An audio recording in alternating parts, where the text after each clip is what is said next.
Hi, I'm Peter Carney from cityfoodgrowers.com.au.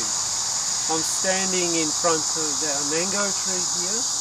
It's a Bowen mango and it's the 2nd of January, so Happy New Year.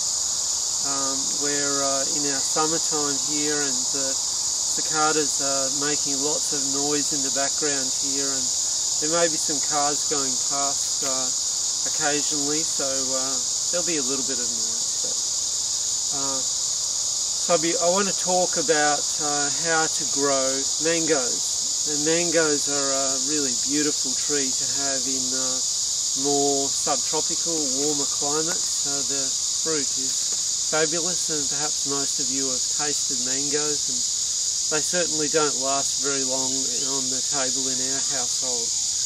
This mango tree here has been here for about 20 years, and it's quite a sizable mango tree that is about 3 to 4 metres high and about the same wide.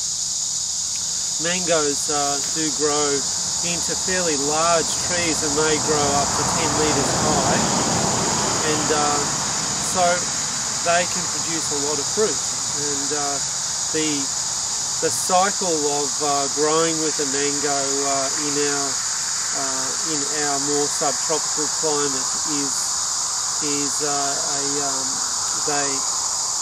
presently they're in their fruiting stage, and this tree will finish fruiting by about the end of January,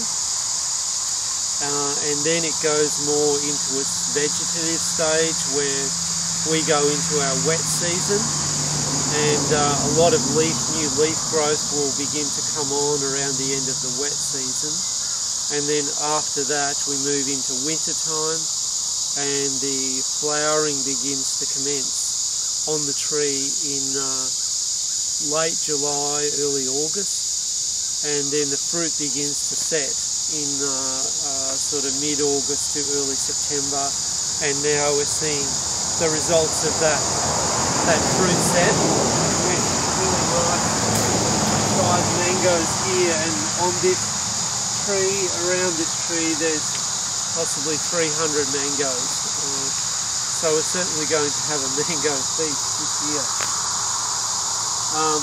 Getting mangoes underway in your own growing space, you don't need to have a mango tree this big. You can prune it to keep it smaller. There are a lot of varieties of mangoes to grow.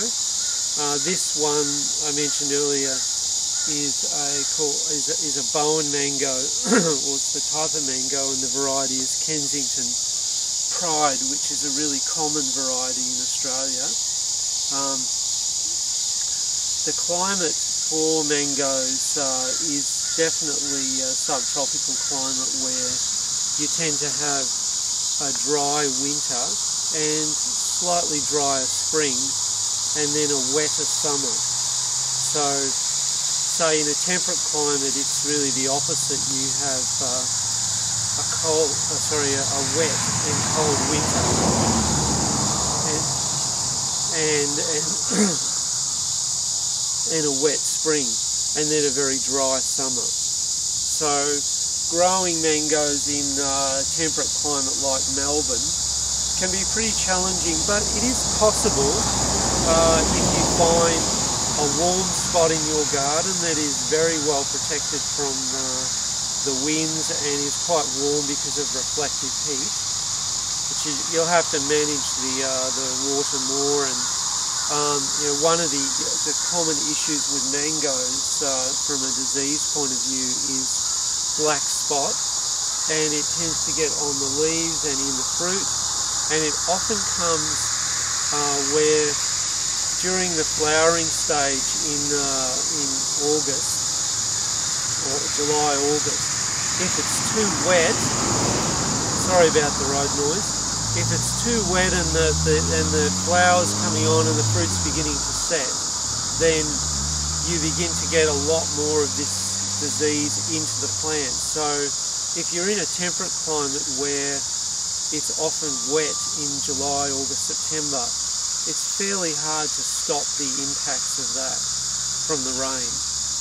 So that's the only thing you've got to be mindful of. But in our more subtropical climates here, they're ideal, and they grow from Sydney, which is a more cooler subtropical, right up to the top of Australia. So great climatic range to grow mangoes, and they need soil which is reasonably sandy. And sandy and well-drained soil. With this tree here, in summertime, and particularly now when it's fruiting, we tend to mulch the tree quite heavily underneath, and we water it about once a week with a hose, because the fruits are really sucking up a lot of moisture. So the mulch is great to hold in the moisture. Once the tree has finished its fruiting stage, we may plant a legume under this during its vegetative stage when the leaves are growing, and that will add nitrogen to the soil. You can buy lots of fertiliser to fertilise fruit trees. We don't tend to do that with our fruit trees because we work more with biodynamic methods.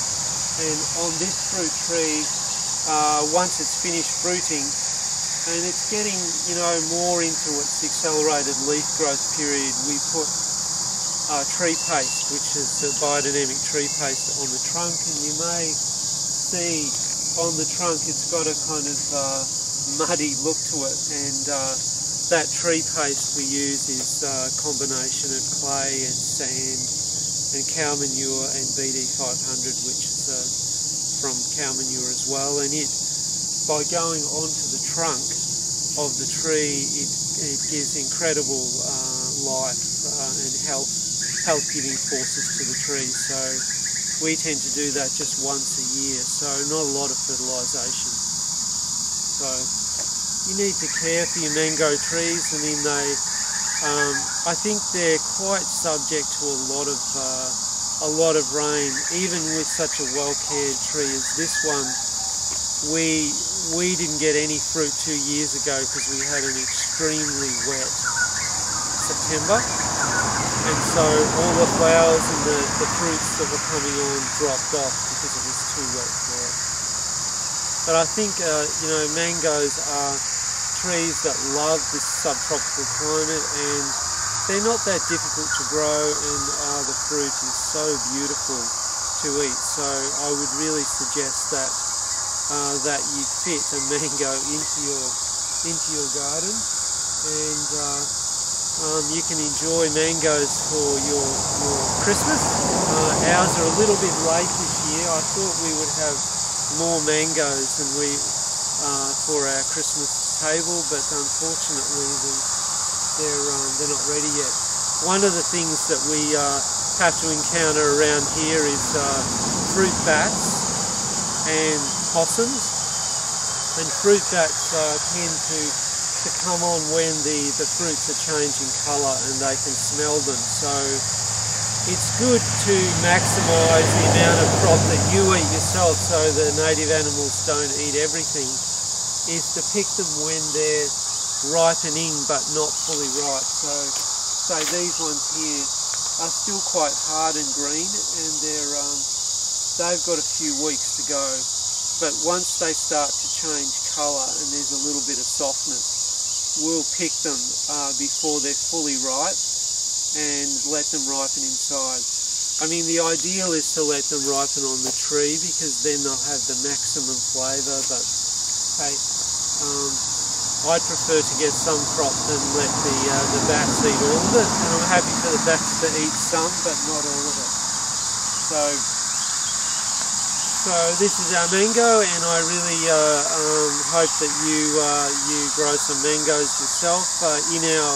In our Gardener Subscriber website, we have a lot of growing information on mango trees, much more than I've talked about now, and a whole lot of varieties of mangoes for different climates, as well as grouping of varieties into early, mid and late cropping, and whether they're dwarf or heritage.